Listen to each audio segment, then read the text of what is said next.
여러분, 오늘 매달 첫 번째 주 목요일 날에 공부하는 다석사상, 특별히 오늘 다스락의 삶과 신론에 대해서 말씀해 주셨습니다. 여러분들 평소에 또 가지고 계신 생각들 편안하게 2분 정도 말씀해 주시면 좋겠네요. 마이크를 키시면 제가 말씀하실 수 있도록 하겠습니다. 이 온라인에서 가장 중요한 것은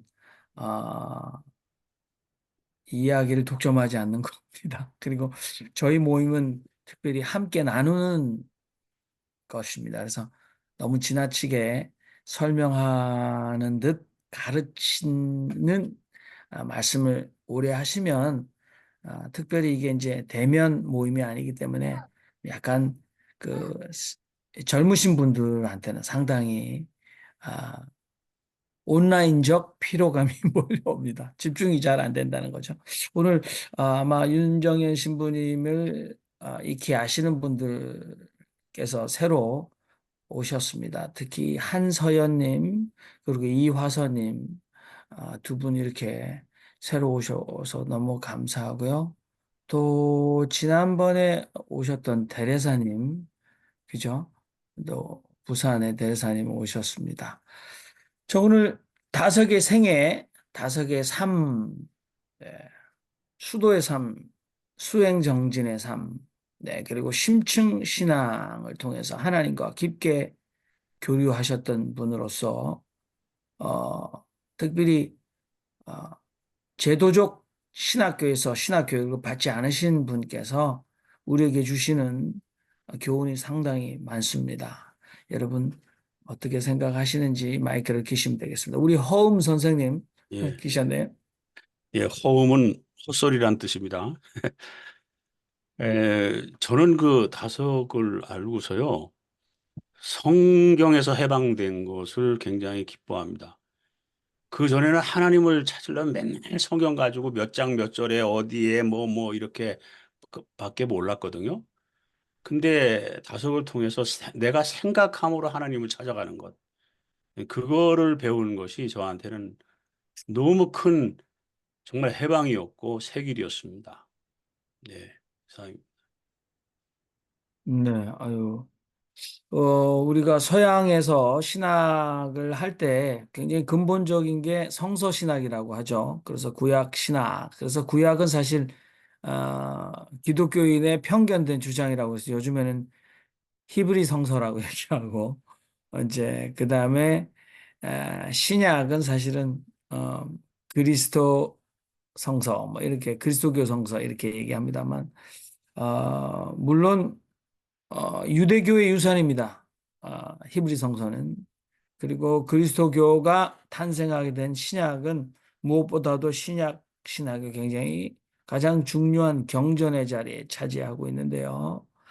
어, 기록된 말씀인 성서를 존중하는 것은 굉장히 우리에게 의미가 있다. 그래서 신학자들이 특히 이제 성서 신학을 하신 분들이 성서의 권위 아래서 늘 계십니다. 그리고 모든 판단의 근거는 성서입니다. 그런데 성서를 문학 비평을 하거나 경전의 자리에 떠나서 그냥 그 성서를 조금 벗어날 수 있는 힘을 주셨다. 이런 굉장히 의미화를 해 주셨습니다. 또 다른 분 편안하게 우리 새로 참석하신 분도 부담 없이 예, 정숙자 목사님 말씀하십시오. 한국인이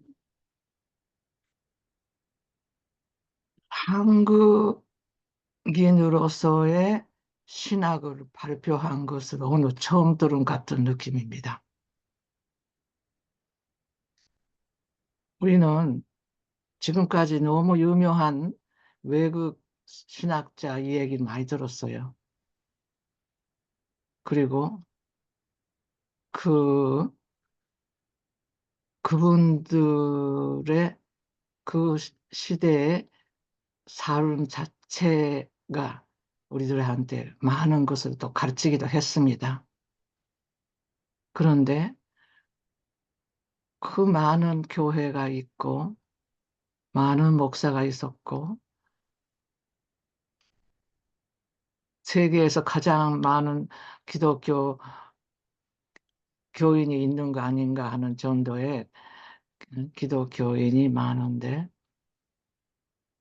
신학자도 그렇고 교인들도 그렇고, 교인들은 우리 목사님이 이렇게 말씀하신다 하는 식의 표현밖에 못하고,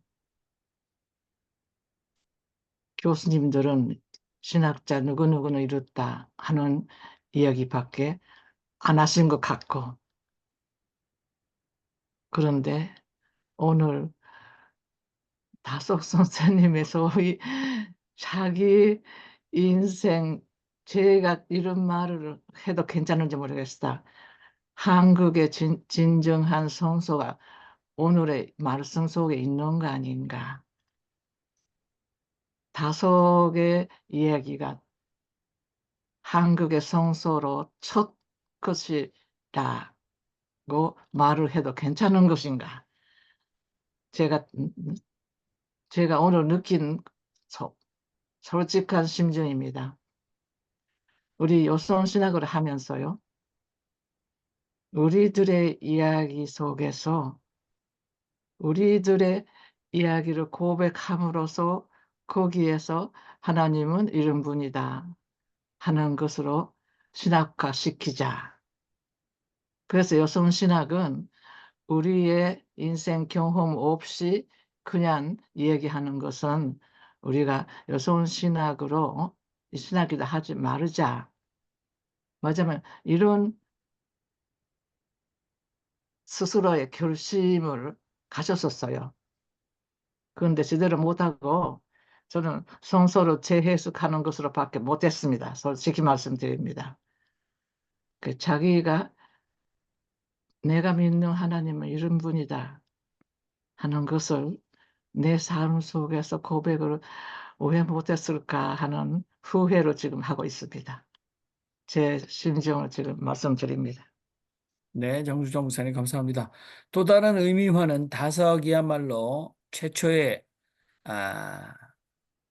우리말로 신학하신 분, 또 한국적 토발 신학이라고 우리가 이정배 교수님에게 토착화 서양 것이 우리에게 적응하는 것이 아니라 우리 자체에서 나온 토발 신학의 원조가 아니겠는가 그런 의미화를 해주셨습니다. 저희도 여기 모여서 대부분 서양학자들, 물론 서양학자들이 전문성이 있습니다. 그렇죠?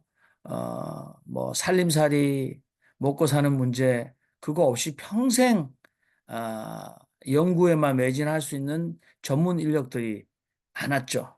얼마 전에 며칠 전에 유르겐 몰트만이 타계했습니다만 우리가 몰트만에게 빚진 거가 참 많다. 한국의 민중신학도 그렇고. 근데 한국 신학을 우리 정숙자 목사님 번역 신학이라고 인정해 주셨고 다석이야말로 토발 신학의 원조시다라는 의미를 하셨습니다. 여러분 물론 이렇게 신학적인 언어 없이 여러분이 느끼는 생활 속의 일상적 언어로도 말씀을 해주시면 너무 감사하겠습니다. 다석 선생님 오히려 그런 말씀을 환영하지 않으실까 그런 생각이 드는데 너무 부담 갖지 마시고 말씀을 하시면 될 것 같습니다. 네, 지금 또 접속하시는 분들이 두 분이나 계시네요. 프랑스 파리의 변 대레사님 그리고 한서연 님도 제가 잘 모르는 분인데요. 여러분 그 서양에서 가장 힘든 저는 그것을 인식론적 원죄라고 표현을 하고 있는데요. 서양의 사고, 철학이나 신학에서 결코 벗어날 수 없는 것은 이원론적인 생각입니다. 악과 선의 이원론적인 생각. 그래서 사실은 의도하지 않았는지 모르겠습니다만 어거스틴은 악은 무다라고 얘기했습니다. 그리고 유는 선이다 이렇게 얘기했죠. 그러니까 어거스틴으로부터 세상의 악의 문제, 도대체 악이 왜 존재하는가라는 신정론, 그리고 인간의 또 원죄론, 다 무에 기초합니다. 그래서 이것이 우리가 정말 결코 헤어날 수 없는 사고의 틀을 만들어 버렸는데요.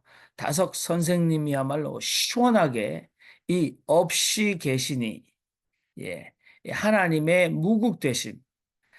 그래서 김흡영 같은 학자는 다석에 없이 계신 이를 영어로 서양 사람들에게 소개할 때 이렇게 표현했습니다. being in non-being. being in non-being 그렇게 소개했습니다. 사실은 이제 우리가 뭐 신학 대전을 썼던 아퀴나스가 이 시계를 고안해서 이 시계를 디자인하고 조립하고 만들어낸 절대자. 그래서 unmovable mover라는 표현을 썼습니다. 물론 라틴어로 했겠습니다만 영어는 그렇게 표현되어 있습니다. 그리고 creation from nothing. 그래서 무로부터의 창조자. 그래서 거기에 무로부터의 창조에서 뭐 원재료가 없었다기보다는 또 말씀으로 창조했다. 그래서 그것을 서양 사람들은 unmovable mover라고 그러는데 볼 때는 이 현대 후기 신학 또는 포스트 모더니즘이 나오면서 이런 생각을 굉장히 환기시켜 줬습니다. 거기서의 허점이나 맹점들을. 그런데 다섯이야말로 한글로 통쾌하게 시원하게 이미 70년 앞서서 없음에서 하나님을 말씀하셔서 없이 계시니 굉장히 멋있는 한글말로 신명을 우리에게 보여주셨다. 그렇게 저도 생각합니다. 자, 여러분, 오늘 좀 뜸이 들어줘서 대화가 나중에 활발하게 될 것 같은데, 야, 파타고니아의 우리의 권혁태 선생님 말씀해 주십시오. 예, 없이 계시니 그랬는데 사실은 그것을 성경을 가지고 그것을 말하면은 I am who I am 그러면 될 겁니다. 그 출애굽기에 나오잖아요. I am who I am. 그러면은 이게 이제 없단 말이 가진 것이 없다 이런 의미가 아니고 비서가 없이 도움이 없이 그 침례 요한이 그랬거든요. 나는 아니다. 나는 아니다. 이랬거든요. 근데 예수님이 가르친 것은 나는 이다, 나는 이다. 결국 나는 하나님이다. 그런데 그것이 I am who I am 그렇거든요. 근데 이제 이 한국말로 이걸 설명이 좀 이제 그런데 제가 이제 그 다석 선생님에 대한 이야기는 뒤로 미뤄두고 있었어요. 왜냐하면 저를 가르쳐 주신 김동명 목사님이 이거를 다 선별을 해가지고 좋은 것은 이거니까 그냥 이것만 하면 된다. 너들 시간이 없으니까.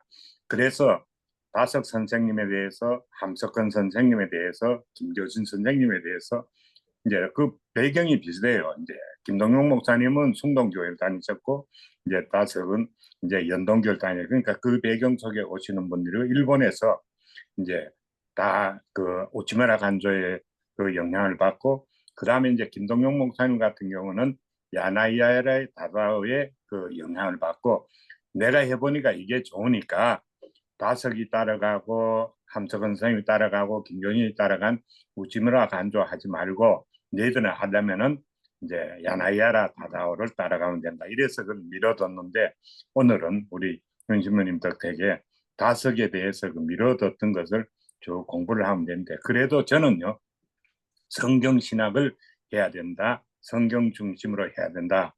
저는 그렇게 생각하고 김동명 목사님 말씀에 의하면요.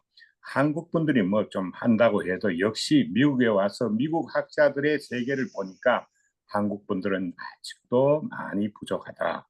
그래서 하자면은 우리는 세계화를 해야 되고 미국 사람들의 깊은 학문의 재개를 해야 되는데 너희들이 시간이 있으면은 그거를 좀 해봐라. 이제 그래서요. 그래서 제가 이 전체를 좀 아우르는데 좀 참고가 될까 싶어서 제가 가지고 있던 그 자세, 그 입장을 한번 이렇게 말씀을 드려봅니다. 감사합니다. 네. 우리 노진 김상재 선생님 말씀하십시오. 네, 마이크가 안 켜졌네. 마이크는 켜져 있는데 볼륨이 안 됩니다. 꺼졌고요. 네, 켜졌습니다. 말씀해 보시죠. 우리 노진 선생님 음성이 저희들에게 전달이 되지 않고 있으니까 조금 한번 해결을 해 보시면 좋겠네요. 자, 있고 없음. 있고 없음을 다석은 심층적으로 어떻게 종교적으로 예, 깊게 사고하셨나? 예, 이거 생각이 우리가 존재하는 것이 생각이다라고 하는 철학적 접근 방법도 있는데 다석에게는 이제 어거스틴은 악은 무다. 그래서 반대로 얘기하면 유는 선이다 그랬는데 다석 선생님은 유무일체라고 선언하셨어요. 유무일체. 예, 그래서 없이 계시니라는 예, being in non-being이라고 말씀하십니다. 우리가 뭐 개혁주의 신학 하게 되면 하나님의 성품 그래서 공유적 속성, 비공유적 속성. 그래서 뭐 비공유적 속성은 절대성, 전지전능, 무소부재. 그런데 이제 공유적 속성은 사랑, 뭐 인내 이렇게 그 전통 서양 사람들이 가르쳤던 신론입니다. 여러분들은 신앙생활하면서 하나님을 어떻게 하나님의 임재를 어떻게 느끼십니까? 여러분 삶 가운데 이게 하나님께서 지금 내 속에 내 삶 가운데 지금 옆에 계신이다라는 생각을 어떻게 하시는지 우리 노진 알겠습니다. 선생님 마이크 해결 예, 네네. 좀 볼륨을 크게 해보시죠. 네. 네, 잘 들립니다. 네. 네네네. 여기 계시는 분들은 다 다스에 대해서 굉장히 이제 감동을 받으시고, 좋아하시는 것 같아요.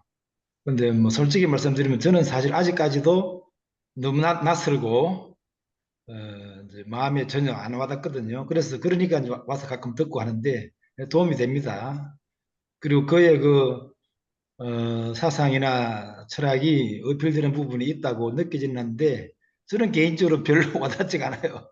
어쨌든 간에 이제 겸해서 두루두루 이제 말씀을 드리면 아까 우리 정숙자 목사님께서도 이제 삶에서라고 말씀하셨는데 저는 이제 개인사를 좀 말씀드리면 저는 신학이나 하나님을 알게 된 것이 우울증이었거든요.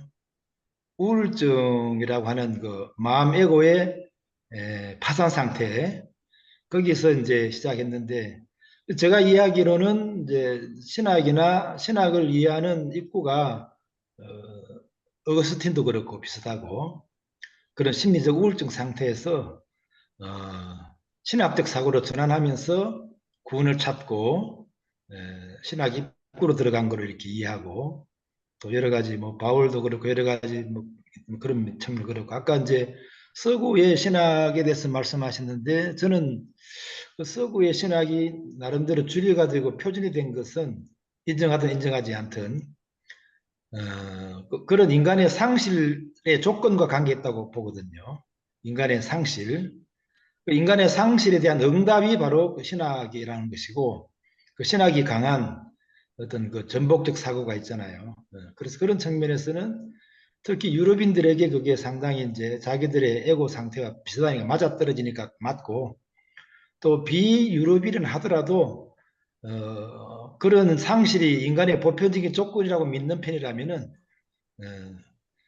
그런 그 서구 신학적 사고가 꼭 서구 신학이라고 어떤 뭐 진영화시켜서 하는 게 아니라 그것이 인간의 어떤 조건이 아닌가 이런 측면에서도 어, 저는 그쪽이 입장인데 그래서 그 오늘날에도 사실은 제가 파악하기로는 사실은 에고가 위기에 처해 있고 현대인들이 포스트 모던한 현대 탈근대 현대인들이 그런 측면에서는 사실 상당히 어필이 되는 것이 어, 전통 신학일 수 있다 이렇게 믿는 입장인데 그래서 오늘 제가 아까 보니까 저기 다스하고 바라트 사상과 연결시켜 이해한다는 분이 계셔가지고 제가 눈이 번쩍 떠 있는데 제가 이야기로는 도대체 다스의 다스과 칼 바르트가 어떻게 연결되는 것인지 그리고 그것이 무슨 그거 너무 궁금해요 사실은 그래서 그분께 제가 직접 또 여쭤보고 싶고 해서 이왕에 무슨 맥락으로 어떤 주제로 그 주제를 다루시는지 한번 듣고 싶습니다. 네, 어느 분께서 다석 사장과 칼바르트를 연결점을 말씀하셨는지 예, 아, 말씀을 네, 독일 우리 한서연 튜빙에서 씨 마이크 켜셨네요. 한서연 씨. 네, 안녕하세요. 제가 윤 신부님 초대로 들어온 지금 독일 베팅엔 대학교에서 그 상호문화 신학 인터컬처럴 티올로지라는 그 석사 과정 밟고 있는 학생입니다. 그 제가 석사 논문 주제로 칼바르트와 다석 류영호 선생님이 우를 어떻게 다르게 이해했는지에 대해서 지금 논문을 쓰고 있는데요. 그 앞서 말씀하신 선생님들의 맥락이랑 상통할 것 같아요.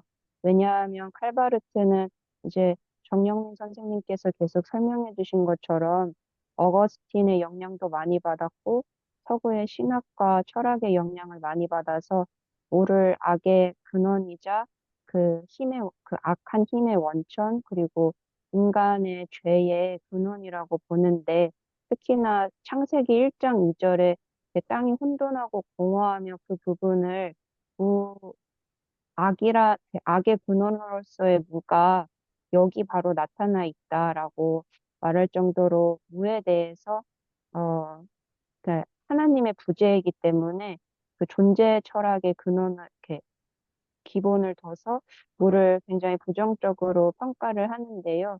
반면에 다석 이용호 선생님은 존재와 비존재를 뛰어넘는 그 공함, 그 무로서의 하나님을 말씀하시니까 그 두 부분이 대조되는 지점이 흥미로워서 제가 논문 주제로 삼게 된 거고요. 왜냐하면 두 신학 기독교 사상가를 비교를 하면 서양과 동양 사상의 그 대조점이 너무 확연하게 눈에 보이고, 그런데 사실상 어느 하나가 더 낫다고 얘기할 수 없지 않습니까? 그래서 전체적인 그림을 조망하고자 두 학자를 연결시키게 되었고, 두 번째로는 그 두 학자들의 무에 대한 이해가 전쟁 중에 윤리학의 그 다른 모습으로 나타나거든요. 특히나 바르트는 무가 악의 근원이니까 이제 무에 대항하는 윤리학을 전쟁 중에 이렇게 전개한 반면에 류영호 선생님께서는 공의 사상, 비워냄의 사상과 연결지어서 아까 윤 신부님은 잠깐 이렇게 저희 강의에서 하나님을 아버지로서 가장 올바르게 효도를 한 표본으로서의 예수님 이렇게 얘기를 잠깐 해주셨는데 그것 말고도 이제 유영호 선생님께서 예수님의 또 다른 표본은 가장 먼저 인류를 위해 내어진 첫 열매다 이렇게도 얘기를 하시니까 무에 대한 이해가 이런 식으로 또 다르게 전쟁 중의 윤리학과도 이어지는구나. 그래서 저는 그렇게 지금 논문을 쓰고 있는데 대조점을 부각하면서 쓰고 있습니다. 네. 네, 우리 한서연 신학생 감사합니다. 열심히 하시고 좋은 논문 쓰시기 바랍니다. 우리 한서연 학생은 서양 학자들은 우리 윤정혜 신부님께서 영국에서도 다석으로 학위를 받으셨는데 이 다석 사상을 소개하려면 반드시 서양의 신학적 파트너 한 사람을 데리고 오는 게 선호합니다. 왜냐하면 다석만 데리고 오면 얘네들이 다석을 수채 이해하기 굉장히 낯설기 때문에 항상 다석의 대화 파트너를 데리고 오길 원하는데 우리 한서연 신학생께서는 칼 바르트를 가지고 와서 대화자로 설정해놓고 다석 논문을 쓰고 계신 것 같습니다. 아마 저도 미국에서 공부할 때 캐서린 켈러 두류 대학의 구성주의 신학자의 여성 구성주의 신학자의 선두주자였는데 지금은 이제 벌써 은퇴한다고 그러는데 캐터린 켈러가 그 케이아스 그러니까 카오스 티오리 그래서 태홈 히브리어로 태홈 그래서 창세기의 태홈 그래서 아마 한서연 신학생도 잘 알고 있을 것 같은데 사실 전혀 칼 바르트와 같은 생각만 하고 있는 서구인들이 있는 거는 아니죠. 우리 여성 신학자, 여성 구성 신학자는 이미 현대 후기주의, 포스트 모더니즘에서 이 태홈, 이 그 케이아스, 우리가는 케이아스는 굉장히 악이잖아요. 케이아스가 C로 시작하죠. 그래서 저희들은 이분법적으로 코스모스는 신이 창조한 질서적 우주고 케이아스는 혼돈이니까 굉장히 악으로 봤던 이 생각을 굉장히 뛰어넘기 때문에 저는 캐서린 켈러도 그 논문에 좋은 파트너가 되지 않을까 하는 생각을 해봤습니다. 자, 우리 한선 학생 같은 이런 젊은 분이 이런 곳에 나타나 주셔서 너무 고맙고 앞으로도 좀 많이 소개해 주시기 바랍니다. 자, 여러분 우리 노진 제가 선생님 네, 솔직한 말씀, 나는 다석의 감동을 아직까지는 느끼지 못한다. 이건 굉장히 솔직한 말씀이세요, 여러분.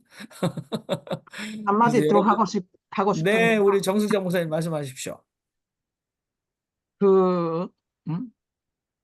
없이 계시는 하나님에 대한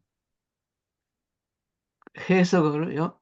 제가 제 나름으로 해봤는데요. 그것이 맞는지 틀린지는 제가 잘 모르겠어요.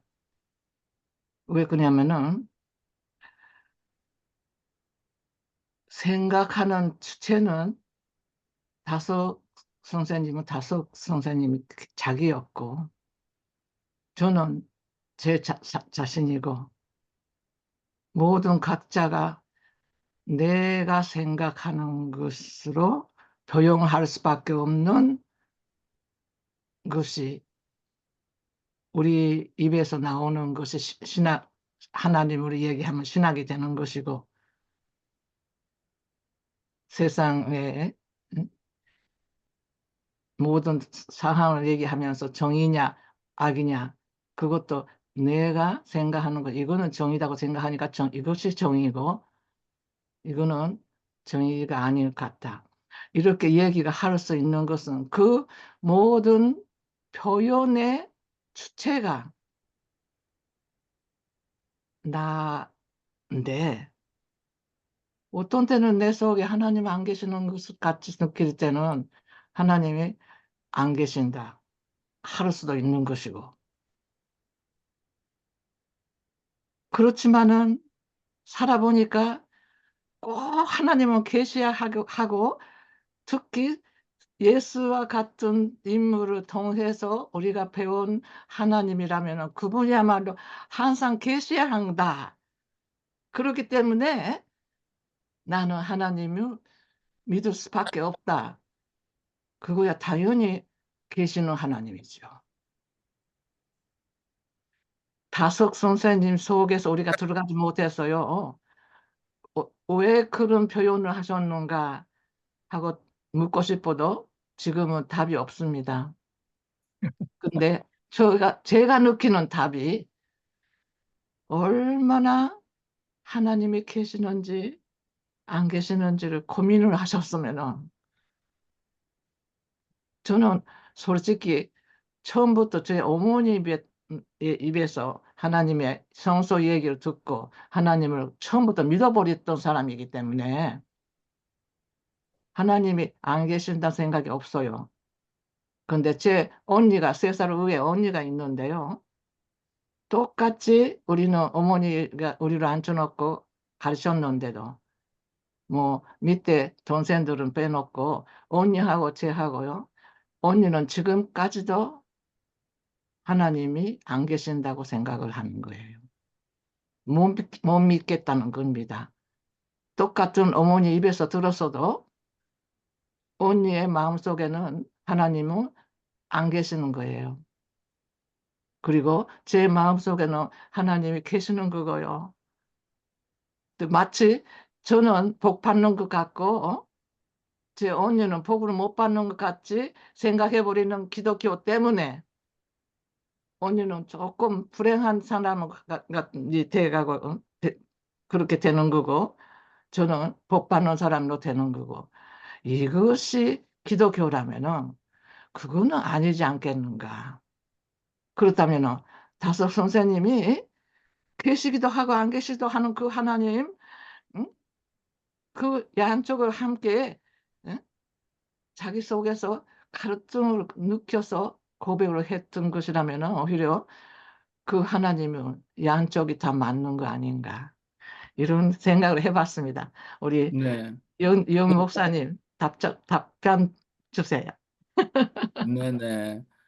우리 잠시만 이제 잠깐 정리를 해보면 우리 노진 선생님께서 사실은 본인이 개인적인 경험, 그래서 우울증에서 서구신학에서 특히 이제 요것들은 사이코 어널리시스죠. 그래서 서구신학의 심리학, 여러분들 정신과 또는 사이키아트리스 이런 상담사가 사실은 한국 문화에서는 수치라고 생각하죠.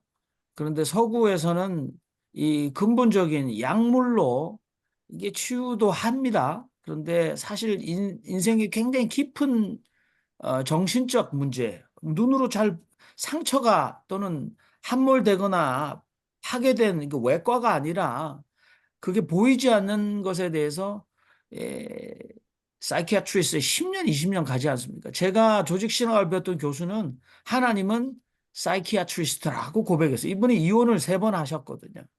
이게 3번의 네, 경험, 삶이 그러니까. 그런데 지금 노진 선생님께서 서구 신학의 이 심리학적인 그 사이코 아날리시스 가은 굉장히 나에게 실제적인 도움이 됐다. 그리고 우리 정숙자 목사님께서 사실은 나에 대해서 지금 깊게 말씀을 하셨어요. 근데 요거를 가지고 우리가 조금 더 토론을 네, 하신다면 도움이 제가 되지 않을까. 예, 말씀 좀 양보용 드릴게요. 선생님 네, 말씀하십시오. 저기 그 다섯 선생님 제가 굉장히 사랑하는데 다섯 선생님이 그 말의 표현이 다른 것 같아요. 다섯 선생님은 100% 하나님을 인정하시는 분이시고 제가 썬다싱 책을 많이 읽었는데 그분의 그 말에 의하면은 안 보이는 세계가 보이는 세계를 지배한다. 그러니까 하나님을 안 보이는 세계로 그 하신 거예요. 그러니까 안 보이는 세계가 보이는 세계를 갖다가 지배한다고 그렇게 말씀하셨거든요. 그렇기 때문에 다섯 선생님은 그냥 없이 계시는 분이라고 했지만은 안 보이는 걸로 해주셨어요. 분명히 계시는데 우리 눈에는 영적인 거기 때문에 안 보인다. 그리고 저기 다섯 선생님은 허공이라고 생각하셨는데 모든 사람이 하나님은 하늘에 계시다고 생각하잖아요. 저도 조금 했을 때부터 하늘을 쳐다보면서 맨날 기도를 했거든요. 바깥에 나가면은. 그래서 제가 하나님 갖다 짜릿하게 만난 경험도 있고 그래서 허공을 말의 표현이 틀린 거예요. 우리 보통 사람들은 99%가 하늘이라고 하시면은 그 다섯 선생님은 자기가 아주 한국적인 언어로 허공을 만들어내고 없이 계시는 분이라고 만들었는데 안 보이시는 하나님이 많을 것 같아요. 하나님은 100% 계시고 아까 정숙자 선생님께서 저 목사님께서 말씀하셨는데 언니는 안 믿으셨다 그러는데 제가 보기에는 안 믿으시는 분은 복을 안 받으신 분이 100% 확실합니다. 경험상. 왜 그냥 하나님을 모른다는 거는 도대체 하나님을 모르고 내가 도덕적으로 산다는 거는 말이 안 되는 거예요. 하나님 없이 어떻게 내가 그냥 올바르게 살 수가 있느냐. 우리는 악한 본성을 타고났기 때문에 하나님의 제재 안 하고 하나님이 정말 나를 쳐다본다, 나를 감시하신다는 걸 갖다 않지 않으면 우리가 착해지려고 노력을 해야지 착해지는 사람이지 어떻게 하나님을 없다 이게 단정하는 사람은 악의 근원이 받치여서 악으로 살기 때문에 그 사람은 정말 복을 받지 못하고 굉장히 살 수 있다고 저는 단 100% 그렇게 확실하게 얘기를 한다고 기독교가 위선이라도 좋지만 하나님은 기독교랑 이런 거랑 떠나서 무조건 계시는 때문에 우리를 창조하신 분이기 때문에 분명히 하나님은 살아계시더 하나님의 모든 것을 갖다 역사하신다고 생각합니다. 감사합니다. 네, 네, 아유, 조금 실한 고백이셨어요. 한마디만 제가 하고 싶어요. 네네. 의도적으로는 악한 일을 하나도 안 하시는 분들이에요. 그런데도 하나님을 계신다고 믿지 못하는 거예요.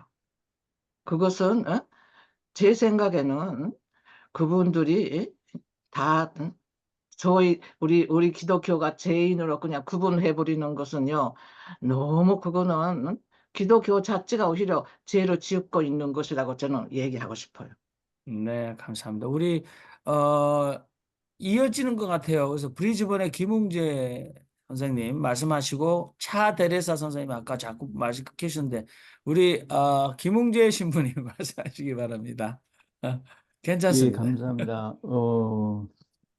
사실 오늘 좀 저는 윤 신부님의 5강의에 몇 번 들어오면서 오늘 솔직히 좀 감동을 많이 받았습니다. 첫째는 저하고 비슷한 생각을 하신 분이 계시다는 것, 우리 김상재 목사님께서 말씀하신 맥락에 솔직히 저도 좀 지금까지 그런 생각을 좀 가져왔거든요. 왜냐하면 저 역시 어, 한국적인 부분들 많이 생각은 하지만 어쩔 수 없이 우리가 학문이라는 거, 학문하는 방법, 또 끝에 로지가 붙는 그 신학도 역시 그런 학문이기 때문에 그런 것은 어쩔 수 없이 우리가 서양 그 신학적인 방법을 우리가 어, 그 생각을 하는 게 일단 저한테도 편했거든요. 그래서 좀 재밌기는 했는데 솔직히 감흥이 그렇게 있지는 않았습니다. 특히 그 다섯 선생님의 이렇게 이제 어록을 이제 윤신무님께서 소개를 해주시는데 그, 그 묘한 그 한글 조합 있지 않습니까? 이제 그런 것들을 통해 또 이렇게 통해서도 솔직히 제가 그 신학을 공부하기 전에 이제 전공이 음악도 전공이었지만 사실 저 국문학도 공부를 했었거든요. 그러다 보니까 관심이 좀 이렇게 좀 관심 있게 지켜보기도 했었는데 근데 그런 부분들이 그 음소라든가 의문이라든가 이런 의미라든가 이런 측면으로 접근해 봤을 때는 야 이거 좀 대단히 좀 이렇게 약간 제가 봤을 때는 약간 좀 이렇게 접근하기가 힘들었어요. 근데 오늘 김상재 목사님께서 솔직한 고백을 해주셔서 아유 저 솔직히 되게 좀 감동적이었고 또 하나 감동은 그 정숙자 목사님께서 처음에 말씀해 주신 그 지극히 개인적인 그 고백 그게 참 저한테는 되게 감동이었습니다. 그렇다면 이제 그런 시각으로 다섯을 만약에 그 접근한다면 저한테도 약간 가능성이 있지 않겠느냐 생각을 해봅니다. 저는 사실 그 젊은 시절에 그 니체를 참 좋아했거든요. 지금도 솔직히 좀 좋아합니다. 근데 그 제가 읽은 이제 제 말로 니체를 요약을 하자면 니체가 그 망치를 들고 깨부수려고 했던 그 가치를 전도 이렇게 뒤바꾸고자 했던 것을 한마디로 표현을 한다면 저는 그 근대 인식론이 갖고 있었던 그 어떤 그 뭐 이렇게 그 체계라고 하는 거 법칙처럼 여기고 있었던 거, 뭐 예를 들자면은 있음 존재로부터 인식이 나오고 그다음에 그 인식을 통해서 우리가 이제 그 우리의 삶을 이렇게 발견하게 된다는 그런 것을 니체는 솔직히 그 반대로 역으로 생각해서 삶에서 삶을 발견하고 어, 그 너머에 이제 그 존재라는 것을 고민하지 않았나 이렇게 생각을 해보거든요. 그렇다면 다섯도 역시 그렇다면 이제 그런 지금까지 우리가 갖고 있었던 그 제가 가지고 있었던 어, 서구식 뭐 인식의 방법이라든가 아니면 학문의 방법들 이런 것들을 역으로 이렇게 뭐 돌려가면서 접근하는 그게 어찌보면 뭐 초반에 말씀하신 부정의 방법일 수도 있겠고요. 근데 그렇게도 접근할 수 있는 가능성이 생기지 않을까 이렇게 봅니다. 그리고 한 가지 질문 이제 윤신부님하고 아까 독일에 계신다는 그 선생님 공부하시는 선생님께 이제 동일한 질문일 것 같은데요.